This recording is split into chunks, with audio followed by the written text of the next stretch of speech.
Monsieur Messatfa. Oui, merci Madame le maire. Et les retards de travaux, ça arrive. Je pense à Janzay par exemple, ça devait être fini en mai. On vous avait alerté il y a quelques temps maintenant que justement il fallait éviter de sacrifier 2 étés en décalant de quelques semaines les travaux. Vous savez, 3 semaines à 1 mois dans une logique de réhabilitation, ce sont des délais qui arrivent. Vous-même, vous êtes soumis parfois aux délais des entreprises. Il faut être preuve peut-être d'un peu de compréhension aussi pour les associations. J'entends la durée, mais la ville aussi a du retard dans ses travaux, les Levalloisiens en pâtissent, ça existe.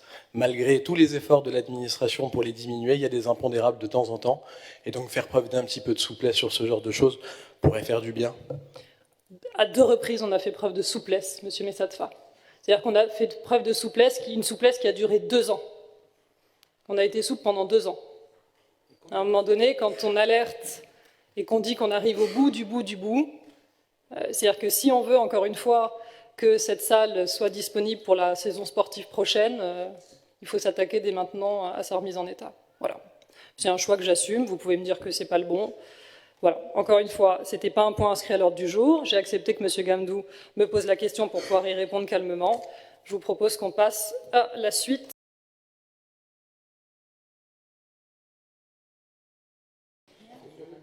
Oui. Vous vous convertissez à la réhabilitation, ma parole. Parce qu'hier, vous avez quand même fait très fort sur les logiques de l'OGIREP avec la tour Barbus. Donc, bien sûr, nous voterons pour cette délibération. Mais dommage que Madame Laverne ne puisse pas répondre là, parce que je pense que malheureusement, elle ne vous avait même pas prévenu. Mais on est ravis de vous voir vous convertir aux réhabilitations plutôt qu'aux destructions, aux reconstructions, que ce soit pour Chaptal ou que ce soit pour la tour Barbus. La réalité rattrape cette majorité. Et c'est tant mieux, mais c'est aussi dommage pour les gens qui, à l'intérieur du bâtiment de la tour Barbus, ont dû attendre plus de 6-7 ans, voire même maintenant 8, pour voir leur partie commune réhabilitée, et ou les personnes qui passent par notre centre-ville, pour les voir, pour pouvoir bénéficier d'une tour peut-être plus agréable que ce qu'on a aujourd'hui. Voilà.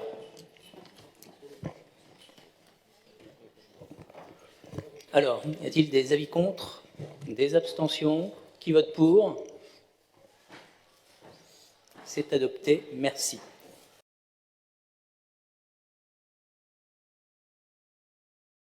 Alors, il y a 2 prises de parole. Monsieur Messafta, puis Madame Courade.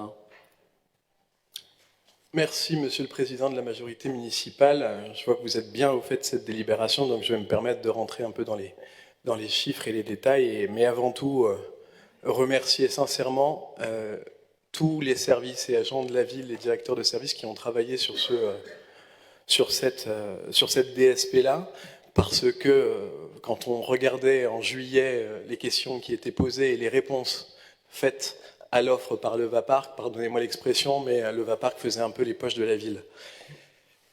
Aujourd'hui, des chiffres sont sortis et je voudrais porter un peu mon intervention sur 3 points assez précis. Je vais commencer par l'occupation.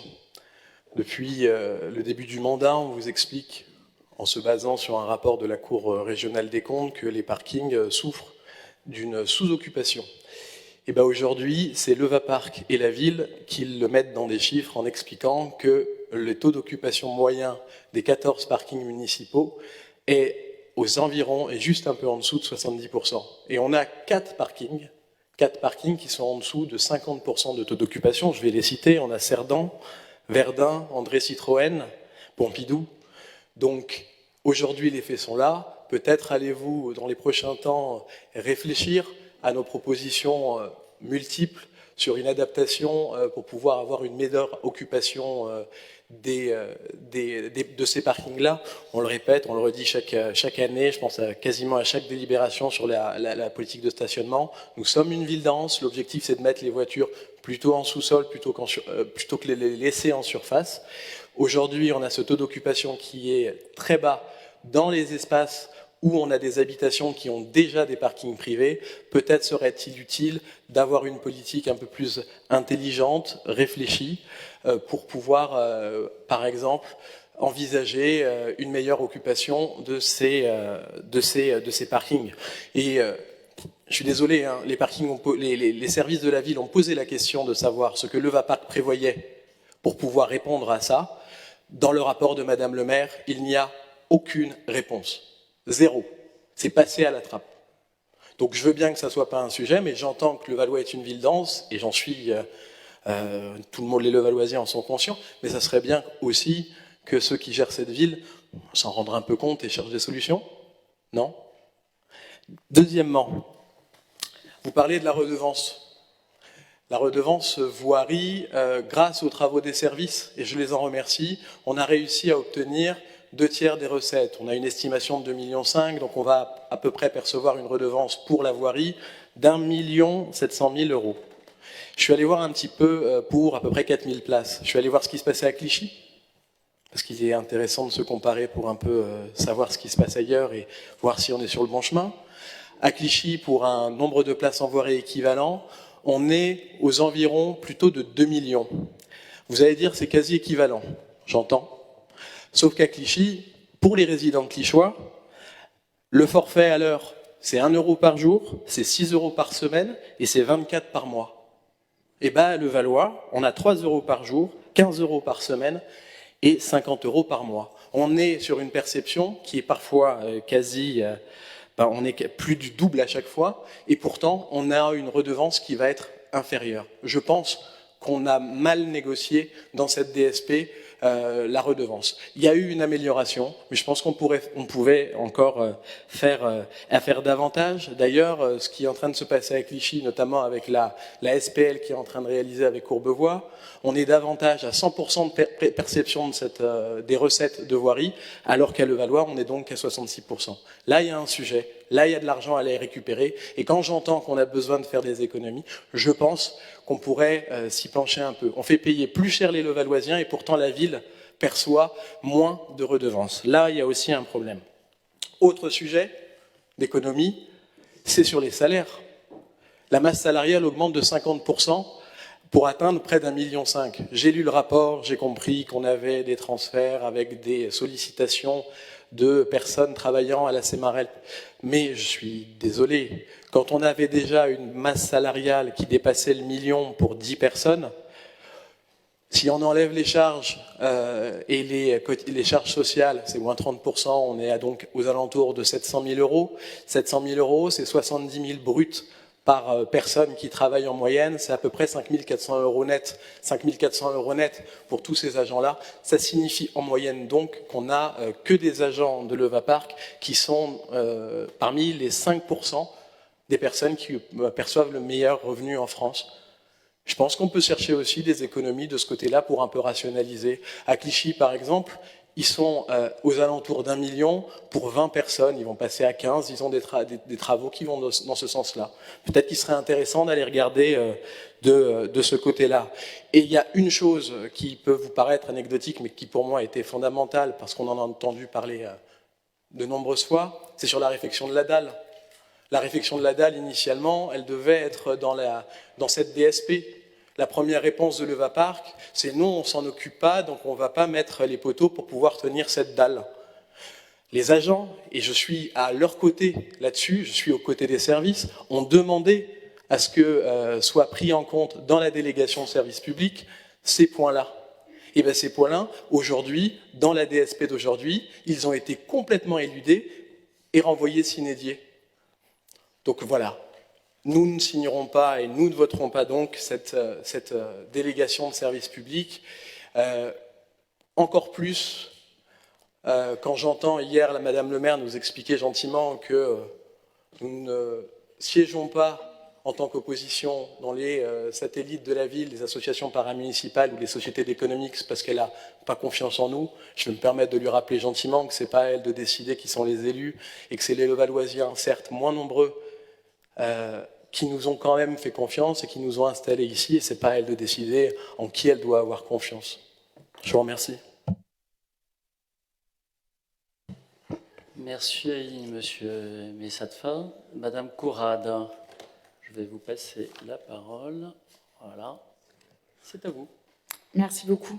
Je ne vais pas reprendre tous les points qui ont été évoqués par Monsieur Messatfa. c'était clair. Je voulais simplement revenir sur le dernier point. En effet, entendre Madame le maire dire en réunion publique qu'on n'est pas digne de confiance et qu'on ne peut pas travailler avec nous, alors que depuis le mandat, on a fait un certain nombre de propositions qui n'ont jamais été acceptées, voire discutées, c'est quand même assez étonnant. Il faut quand même se rappeler qu'on a été nous aussi élus, que ça vous plaise ou non, que la légitimité, on l'a tout autant que vous, et que la transparence, ça commence par là. Madame le maire a commencé son mandat en expliquant qu'elle serait exemplaire. En l'occurrence, là, elle ne l'est pas, puisqu'on n'a toujours pas de transparence, et les affaires qu'on a pu avoir depuis le début du mandat, je pense, nécessitent de travailler encore sur cette transparence. Il n'y a qu'à voir la tribune de tous les adjoints qui est vide. Tous siègent dans des CEMAREP, tous ont des jetons de présence. Pas tous, tous ceux qui sont absents siègent. C'est vrai, ça devrait être, c'est peut-être inquiétant pour vous. Tous les absents siègent dans des satellites de la ville, tous perçoivent des jetons de présence pour quelques réunions mensuelles. Je pense que quand on veut travailler la confiance, la transparence, on commence peut-être par là, en diminuant tous ces jetons de présence, et on commence par accepter l'opposition qui propose, elle, d'y siéger sans aucune indemnisation. Bien. Alors, j'entends votre propos, c'est pas l'objet de la DSP. Puisque vous parlez de transparence, on a toujours été clair sur le sujet. Le Vaparc, comme la CEMAREP, sont des entreprises qui réalisent des opérations sur la ville. La ville est administratrice de ces sociétés et il nous paraît évident que les administrateurs de la ville tirent tous dans la même direction en siégeant au conseil d'administration de la CEMAREP comme de la Levaparc. Voilà, c'est pas une volonté d'exclusion de l'opposition, c'est simplement un désir d'efficacité dans l'administration de ces deux sociétés. Vous parlez de jetons de présence. Écoutez, quand on voit comment le président de la République se comporte avec ses amis ministres, puis jetés du gouvernement, qui retrouvent des places et des prébendes ici ou là, franchement, je pense que vous êtes assez mal placé pour venir ici nous donner des leçons. Ce n'est pas les exemples qui manquent et qui ont choqué vraiment l'opinion publique française. Voilà. Et donc, si la politique va mal, interrogez votre gouvernement et votre président et vous comprendrez pourquoi elle va mal. Voilà. Donc, chacun son point de vue sur le sujet. Après, sur les questions techniques qui ont été posées, moi, je respecte les points de vue de chacun. Vous avez exprimé une vision. Voilà, je pense que la délibération que nous vous proposons et ce contrat porte une vision, je l'ai expliqué, plus de confort, plus de proximité pour les usagers, c'est très important. Et ça répond à votre question sur le taux d'occupation. Nous allons installer devant des parkings des panneaux d'information dynamique qui permettent donc aux usagers de savoir quelles sont les places restantes dans les parkings, de pouvoir mieux s'orienter. Nous allons leur proposer pas dans tous les parkings, ça va se faire progressivement, le guidage à la place qui permet aux clients aussi d'aller vite parce que souvent on est pressé, on veut se garer rapidement, donc on trouve une place en surface, on se gare tout de suite et puis voilà, parce que on veut pas tourner dans le parking et faire 3-4 étages, voilà, pour trouver une place. Donc voilà, on apporte des améliorations significatives qui, je crois, vont renforcer l'attractivité de nos parkings. Sur la redevance, moi je crois qu'on a bien négocié puisque au final, dans 17 ans, la ville aura encaissé 30 millions d'euros. Jusqu'en 2027, effectivement, la Levaparc va continuer à nous verser 900 000 euros, ce qui correspond à ce qu'il nous verse actuellement, et à partir de 2027, va nous verser 2 millions d'euros. Et si les recettes prévisionnelles qu'on a estimées pour faire ces calculs sont supérieures, Donc il y aura un bonus et un double bonus pour la ville. Donc je crois que je m'oppose au fait que vous disiez qu'on a mal négocié. Je crois que de passer de 900 000 à 2 millions d'euros, je pense que c'est plutôt bien négocié. Après, sur les salaires, écoutez, je pense que là, c'est hors propos.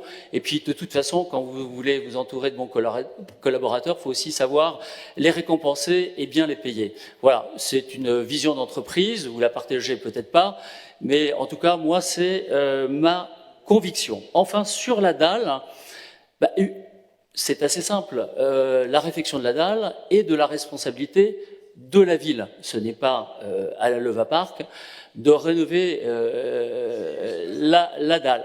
Ça, c'est autre chose, monsieur. Oui, mais oui, alors exprimez-vous plus clairement. Donc, non, vous n'avez pas été clair. Vous avez parlé de la dalle. Alors, si vous parlez des piliers, effectivement, c'est de la responsabilité de la Leva Park. C'est de la responsabilité de la Leva Park. Et donc, non mais écoutez, je parle, je vous réponds. Si vous voulez ensuite me répondre, vous le pourrez. Mais pour l'instant et pour la bonne qualité des débats, je vous demande de m'entendre. Et puis ensuite, je ne manquerai pas de vous passer la parole. Et puis vous pourrez dire ce que vous avez envie de dire. Mais en tout cas, en ce qui concerne la dalle, donc c'est bien de la responsabilité de la ville, la réfection de la dalle. En revanche, si cette réfection entraînait une surcharge de poids, et bien donc effectivement, ça sera le Leva Park d'agir pour renforcer l'intérieur et la structure du parking. Voilà. Alors il y a donc deux prises de parole. Monsieur Alphen, si vous le permettez, je vais laisser Monsieur Messafta, puisqu'on avait commencé l'échange sur la dalle, donc lui permettre de terminer son propos. Oui, sur la dalle, je pense que vous avez manqué d'attention et je vous pardonne tout à fait. Mais j'ai bien parlé spécifiquement des renforts de la dalle qui sont dans le parking de la mairie. Et initialement, il a été demandé dans la délégation qu'on ait cette prise en compte dans la DSP. Et aujourd'hui, elle n'y est plus, malgré tous les efforts qu'ont réalisés les services pour pouvoir y arriver. Et je me permets une chose, je vous entends aussi dire c'est la faute de l'État, c'est la faute du préfet. Assumez un peu de temps en temps vos choix politiques et vos visions. Arrêtez toujours de mettre la faute sur les autres. Assumez, vous êtes aux responsabilités. Je ne peux plus entendre des réponses de petits garçons de c'est pas moi, c'est à cause du président de la République, c'est pas possible. Vous avez fait ça, Madame le maire l'a fait, elle n'est pas là, donc je ne vais pas en parler, mais hier pendant le bilan de mandat, si on n'a pas cette possibilité, c'est à cause du préfet qui est méchant, c'est à cause des conseils de quartier. Arrêtez, assumez vos responsabilités un peu, assumez-les. Monsieur Messafta, s'il y a un petit garçon ici, c'est bien vous. Lorsque vous décidez de partir pour faire de l'obstruction sur une délibération qui intéressait tous les Levalloisiens sur la DSP, un petit coup raté, franchement, c'était enfantin. Non, c'était pas enfantin. Monsieur, vous vous trompez, on défend des vraies valeurs, on défend une vision. Et aujourd'hui, là, quand je vous pose la question, de qu'est-ce qu'on fait pour lutter contre le taux d'occupation, votre réponse c'est vous avez une vision, on n'en a pas, c'est ça? Non, vous n'avez pas de vision, vous pêchez ici ou là les idées des autres. Non, on travaille, monsieur. On travaille, monsieur. Bon, écoutez, c'est votre point de vue. Moi, j'ai pas cette impression. Mais en tout cas, sur cette question technique, je vais passer la parole au directeur général adjoint des services techniques qui va pouvoir vous parler un petit peu de la dalle.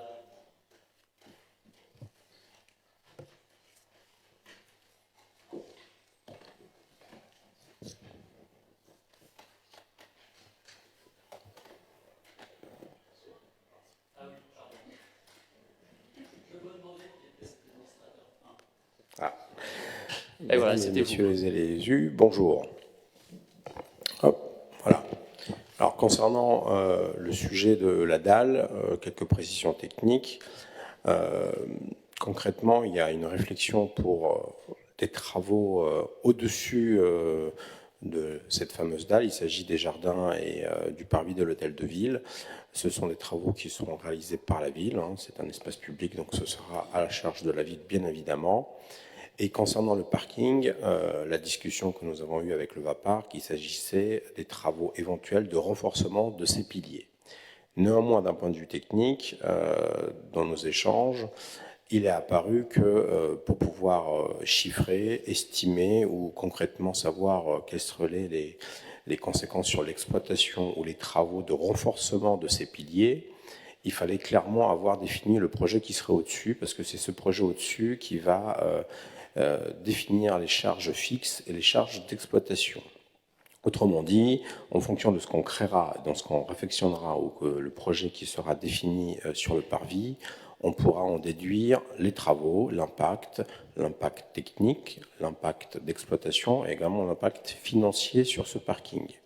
Il a donc été décidé que l'enveloppe d'investissement qui avait été cadrée et définie à 32 millions d'euros sur cette DSP resterait inchangée et que les fonds seraient réfléchis vers des travaux d'embellissement, de sécurité ou d'accessibilité ou de stratégie d'énergie ou encore de GTC, et que au moment où le projet sera finalisé sur le parvis de l'hôtel de ville, à ce moment, il y aura une concertation avec notre délégataire pour définir exactement les modalités d'exécution. Bien évidemment, la ville reste propriétaire de ce bien, donc elle peut se positionner en tant que gestionnaire de ces travaux, pilote de ces travaux. Elle aura aussi la possibilité de se positionner en tant que maître d'ouvrage et déléguer les travaux à la Levapark. Ça, ce sera une discussion qui sera à effectuer par la suite. Les travaux, dans tous les cas, impacteront l'exploitation, donc la Levapark sera forcément associée. Néanmoins, quand ce genre de sujet arrive sur la table, qu'est-ce qui se passe tout simplement? C'est que l'enveloppe des 32 millions d'euros qui ont été annoncés, il y aura une nouvelle discussion pour savoir comment sont redirigés ces 32 millions. Alors, il y aura peut-être une part de quelques centaines de milliers d'euros qui sont réfléchis vers ces travaux ou pas. Mais l'idée, c'était de pouvoir laisser cette porte ouverte en disant, une fois qu'on aura défini, peut-être que les travaux de renforcement seront importants, peut-être qu'ils ne le seront pas. Et c'était de se laisser cette porte ouverte pour dire, voilà, on ne va pas coincer tout un budget d'investissement pour après se rendre compte que, tout compte fait, c'est un point qui n'aura pas été réalisé. Il faut savoir qu'à la fin d'une DSP, lorsque vous fléchez des investissements, si ceux-là ne sont pas réalisés, le délégataire rembourse la somme à la ville, au maître d'ouvrage. Donc le fait d'ouvrir cette porte, c'était aussi une souplesse que la ville se réservait, sachant que d'un côté la ville est maître d'ouvrage de cette DSP, et de l'autre côté, la ville aussi est pilote des actions de la Levapark. Voilà. Merci beaucoup. Donc je comprends donc qu'il y a peut-être il y a eu un point d'achoppement sur le sujet, mais qu'il n'est pas non plus exclu au regard du rationnel qui est soit une prise sur la redevance, soit la ville qui remet la main à la poche. Monsieur le Président de la majorité municipale. Oui, écoutez, je vais repasser la parole à...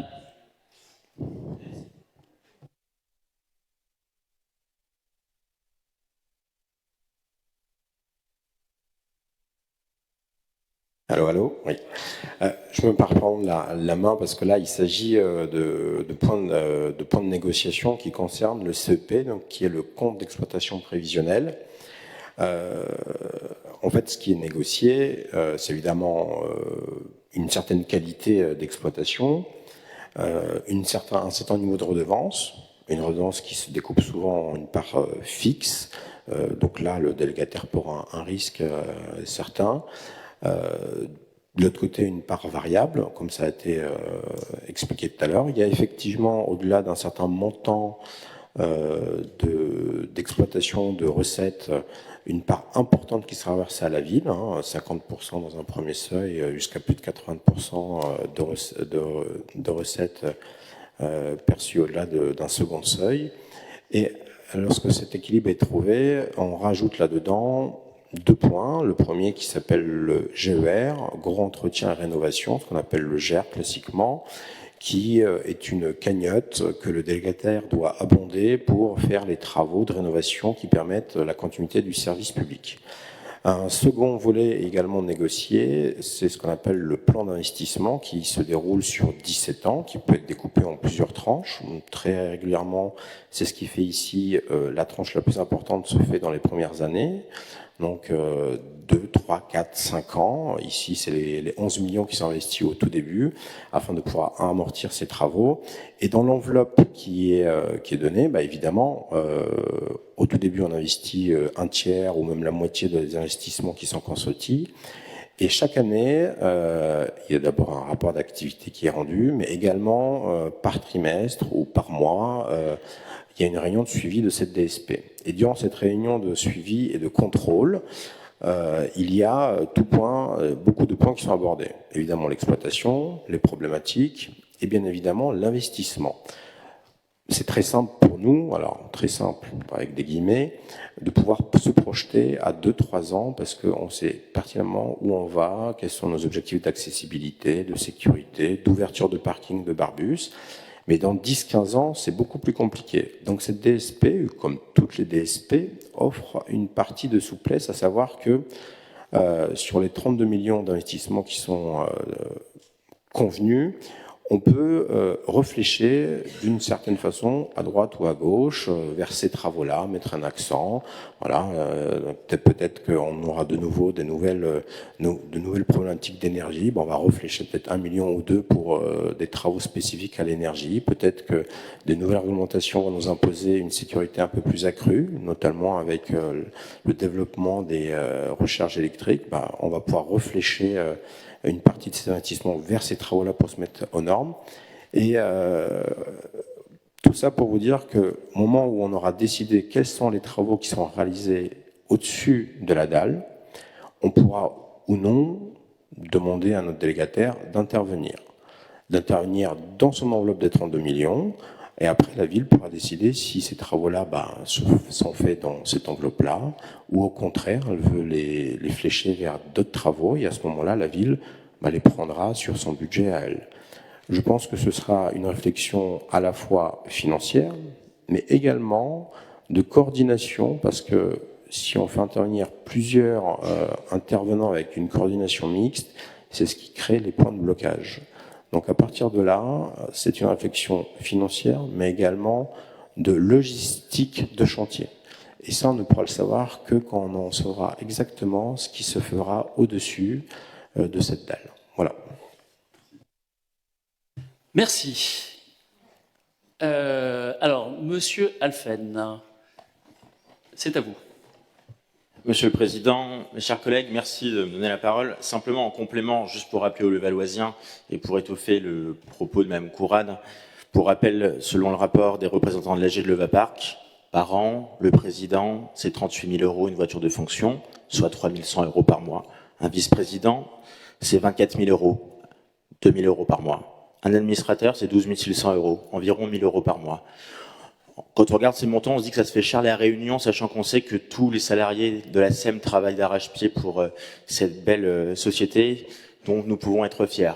Donc je réitère le propos de Mme Courade, qui est baisser vos jetons de présence et intégrer gratuitement l'opposition avec la majorité.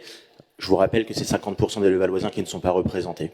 Et par rapport à l'attaque gratuite, et d'ailleurs assez faible, qui montre la gêne de votre côté vis-à-vis du président de la République et de ce qu'il véhicule, vous devriez vous en inspirer, comme par exemple tout ce qui s'est passé à Saint-Denis, où il a reçu tous les partis politiques du pays pour bâtir un projet pour la France pour les 4 prochaines années.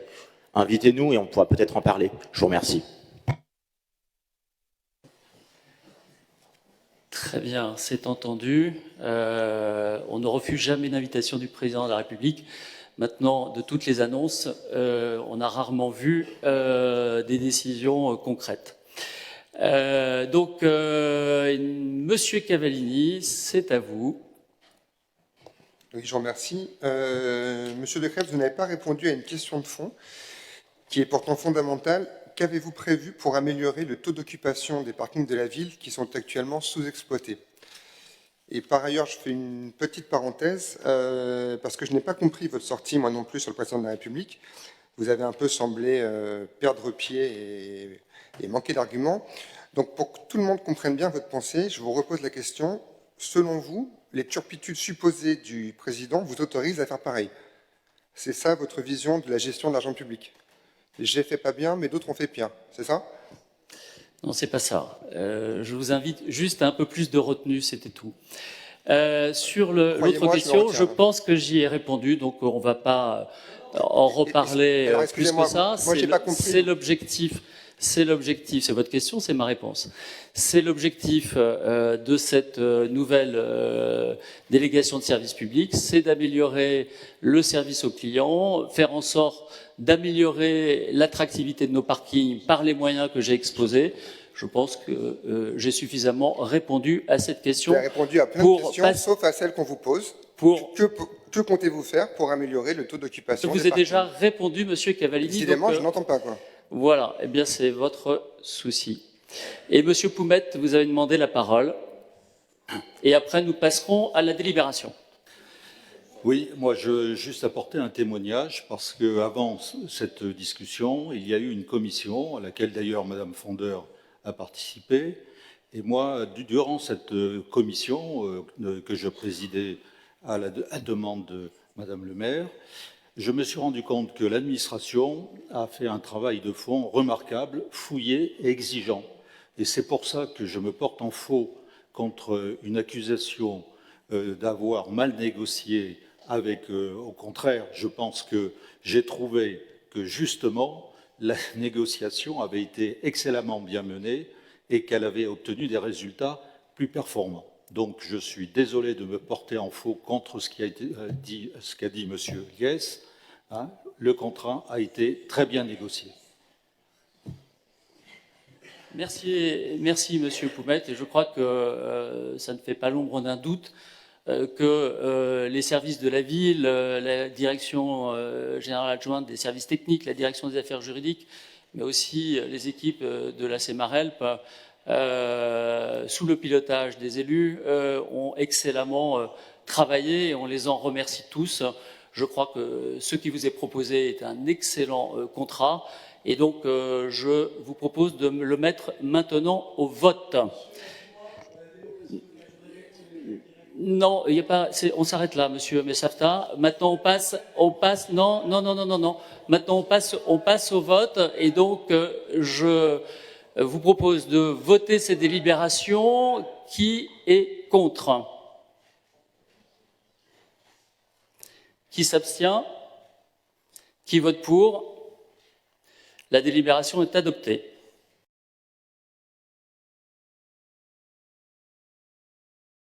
Monsieur Messatfa, ça y est, c'est parti. On dirait que ça vous dérange quand je remercie les services. Nous allons voter cette délibération, mais les remercier c'est bien les traiter c'est mieux. Merci Monsieur Messatfa. En fait, si vous saviez, Monsieur Messatfa, la gêne que vous pouvez susciter auprès de certains agents quand vous les remerciez comme ça de manière tellement excessive, parce que dans 80% des cas, quand vous remerciez comme ça les agents, vous le faites non pas pour reconnaître leur travail qui est effectivement excellent, mais pour tacler, sans en avoir l'air, les élus de la majorité. En disant en gros, si cette ville fonctionne, c'est grâce aux agents qui sont merveilleux, malgré le fait que les élus de la majorité soient des gros nazes. Bon, donc les agents sont très au clair sur la valeur de vos remerciements. Je suis un peu peinée pour eux parce qu'effectivement, ils font du vrai travail, et ça, on le mesure chaque jour parce que nous travaillons à leur côté. Vous avez fait la même chose, d'ailleurs, je me permets de le dire, puisqu'on se dit les choses. Parce qu'en général, vous attendez que je sois sortie pour dire les choses. Donc, moi, je le dis quand vous êtes là. Vous avez suscité la même gêne auprès du président Siffredi, le président du département des Hauts-de-Seine, sur lequel vous vous êtes jeté pour faire une belle photo à la préfecture des Hauts-de-Seine. Vous vous êtes jeté. Il m'a... Oui, bien sûr. Bien sûr. Eh ben, j'ai eu un joli petit coup de fil du président Siffredi le jour même, me disant « Écoute, je suis désolé, ils m'ont attrapé alors que j'étais sur le chemin du départ. Je ne savais absolument pas qui c'était. Je me suis fait piéger. » Voilà ces mots. Voilà ces mots, monsieur Messatfa. Je me suis fait piéger. Alors, ça peut vous faire rire, si ça vous fait plaisir de piéger le président du département pour prendre une photo avec vous, avec lui. Encore une fois... vous suscitez encore une fois beaucoup de gêne dans ces petites piques ou ces petites actions que vous trouvez rigolotes. Bon, je voulais vous le dire parce que c'est quand même un sentiment largement partagé. Maintenant, je suis sûr que cette photo, vous en ferez bon usage et je suis sûr que le président vous dira d'ailleurs lui-même ce qu'il en pense par le biais de ses collaborateurs. Voilà. Allez, monsieur, alors je vais mettre aux voix donc cette délibération numéro 10. Qui est pour? Sur l'ajustement du tableau des effectifs. Avis contraire? Abstention? Il n'y en a pas, je vous remercie. Monsieur Messatfa, pardon, vous avez demandé la parole également. Oui, pour une explication de vote, mais comme vous aimez parler de la gêne, je me permets de vous répondre. Je pense que malheureusement, la gêne, je la ressens auprès des Levalloisiens contre vous. Quand on regarde après une grosse campagne de des invitations dans l'info Levallois pour le bilan de mi-mandat en 100 000 exemplaires, voir qu'il n'y a que 110 personnes dans la salle, 50 élus, 20 personnes, on va dire, sur le live Facebook. Je pense que vous avez fait 1000 fois plus de communication pour votre bilan de mi-mandat que pour les vides-greniers des Levalloisiens, et pour 100 fois moins de résultats. En fait, regardez-vous dans une glace. Moi, j'assume la gêne, j'assume de remercier les agents. Et comme vous avez traduit ma pensée, mais je ne vais pas le dire avec vos termes, oui, je pense que la ville fonctionne grâce aux agents. Et oui, je pense que vous n'êtes pas bon. Je le pense. Je le pense. Et donc, nous voterons pour cette délibération pour donner les moyens aux agents de la ville de faire tourner la ville. Très bien. Vous croyez que les Levalloisiens, ils aiment ces petits genres de querelles? Si vous voulez, monsieur Messatfa, on fait un tour de ville ensemble quand vous voulez. Avec grand Et plaisir. je vous invite également à vous rendre auprès de Levallois Découverte. Combien de cartons supplémentaires vous avez dû faire livrer, Sandrine? Parce que les Levalloisiens venaient récupérer des bilans de mi-mandat. Combien de cartons supplémentaires vous avez dû faire livrer? 4 cartons supplémentaires. Combien il y a d'infos par carton? 100. Donc 400 bilans de mi-mandat qui ont été réclamés auprès de Levallois Découverte parce que les Levalloisiens s'y intéressaient. Voilà, ça c'est juste un chiffre. Après, peut-être qu'ils sont tous venus le chercher parce qu'ils trouvaient ça très très nul et qu'ils voulaient en avoir plein d'exemplaires en plus. Voilà, ça c'est les faits. Mais encore une fois, si vous voulez, on fait un tour de ville ensemble quand vous le souhaitez. Voilà, parce qu'encore une fois, moi je me balade dans la rue tous les jours avec mes enfants, toute seule, accompagnée. Vous viendrez avec votre photographe? Avec mes élus. Bien sûr, comme d'habitude. N'oubliez pas. Et l'accueil que je reçois est bon. Allez, on va mettre aux voix cette délibération numéro 11. Allez, on se reconcentre. La numéro 11, fixation des avantages en nature des agents. Qui est pour? Avis contraire? Abstention, je vous remercie. Monsieur Messatfa. Nous voterons pour cette délibération qui nous ravit de voir Levallois rentrer dans ce dispositif. Quels vont être les dispositifs de communication pour prévenir les jeunes de ces possibilités-là? Parce que je sais qu'on a déjà le site internet, donc les gens se rendent directement sur le site et sont réorientés vers la ville et les missions qui existent. Mais est-ce que la ville va pouvoir être un peu proactive aussi? Comme vous devez le savoir, il y a le développement économique. Et donc, on a relation avec les jeunes, pour lesquels on cherche à trouver des emplois.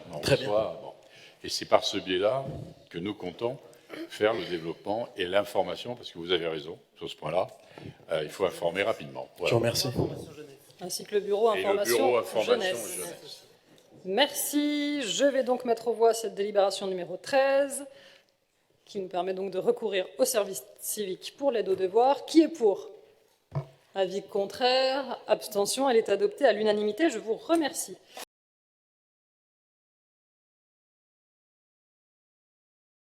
Monsieur Messatfa, sur cette délibération uniquement. Ne me prêtez pas de mauvaises intentions. La culture nous apaise tous. J'ai juste une question. Allons. Si je peux continuer. Hein. Allez-y. Oui, je peux. On a des activités, on fait sortir les classes en dehors. On a une offre culturelle à Levallois qui existe et la labellisation et l'obtention de ce label le montrent.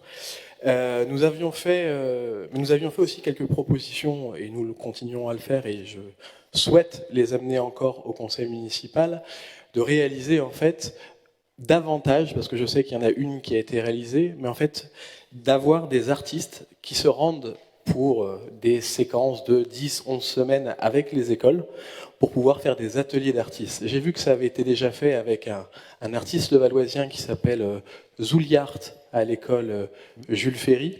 Est-ce que nous sommes dans une volonté de généralisation de cette action culturelle? On était à Levalart, on a vu beaucoup d'artistes capables et demandeurs de pouvoir à la fois transmettre la pratique culturelle dans les écoles, mais aussi pour eux avoir en contrepartie du temps dans les écoles pour pouvoir un peu travailler et continuer, parce que la souffrance de ces artistes-là aujourd'hui, c'est l'absence d'ateliers d'artistes, et qu'il faut en attendant trouver des alternatives. Et je pense que ce travail et ce lien entre l'art et les écoles doit être un peu accentué.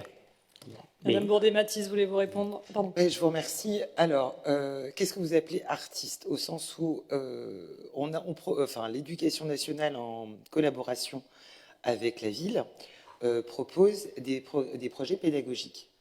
En ce sens que c'est ce qu'on vote d'ailleurs tous les ans sur les provisions, notamment sur des danseurs, des danseuses qui viennent dans les classes, qui ont des cours d'expression corporelle pour les enfants. Il y a aussi des plasticiens. On a d'ailleurs, Monsieur Weiss pourrait en parler, d'une exposition qui s'appelle L'art à l'école. Oui. Donc, si vous voulez, on travaille en collaboration étroite avec l'éducation nationale, qui est, elle, qui connaît les programmes des enfants et qui nous soumet, et donc on finance, la ville finance, le conseil municipal, via une délibération, finance ces projets-là. C'est pour ça que je vous dis, les artistes sont les bienvenus dans les écoles, à la demande des enseignants, et sous le contrôle, comment je pourrais dire, le parrainage du conseil municipal. Voilà. Donc, voilà, c'est ça que, j'espère avoir répondu à votre question. Mais il y a aussi surtout beaucoup d'écoles, et Laurence le sait, qui viennent voir les expos avec une vraie médiation culturelle. On a, et je le remercie d'ailleurs, on a initié une nouvelle démarche. On a fait un vernissage de Claudia Ganem, qui expose à la Médiathèque Eiffel et qui accepte sur 2 week-ends de venir expliquer son travail à l'Escale. Et là aussi, à l'Escale, on a aussi beaucoup de professeurs de talent qui sont prêts, d'une part, à accompagner les jeunes et les moins jeunes, d'ailleurs, à s'épanouir dans l'art. Mais c'est aussi, il y a un vrai travail qui se fait avec les jeunes de la ville. Je pense qu'aujourd'hui, on essaye quand même de satisfaire un large panel. On a d'autres projets, y compris pour toucher les jeunes. Et je pense qu'on en a brièvement parlé hier, mais le projet de Microfolie. Donc là aussi, on touche un maximum de jeunes, et le but depuis le début du mandat, c'est d'avoir une culture pour tous, et que personne ne puisse se sentir exclu du champ culturel, et notamment les jeunes, parce que c'est ce qui permet de faire société. Voilà. Merci. Madame le maire, juste pour terminer. Anecdotiquement, les premiers artistes sont quand même nos enfants, et je souligne leurs œuvres qui sont exposées tous les ans, 2 fois par an, dans l'exposition La Grande Lessive, et qui fait un énorme bien à tous les Levalloisiens, qu'ils aient ou non leurs enfants dans les écoles. Ça anime beaucoup le centre, devant toutes les écoles de Levallois. Et je crois que quand on passe devant les écoles, on voit que eux aussi, ce sont des grands artistes. Voilà. Des belles œuvres d'art dans mon bureau des enfants levalloisiens, effectivement. Dont une, je crois ton fils, Laurence, qui m'en a fait une. Ah oui. En perles. Allez, on va mettre aux voix cette délibération 22. Candidature au label 100% éducation artistique et culturelle. Qui est pour? Avis contraire? Il n'y en a pas. Adopté à l'unanimité. Je vous remercie.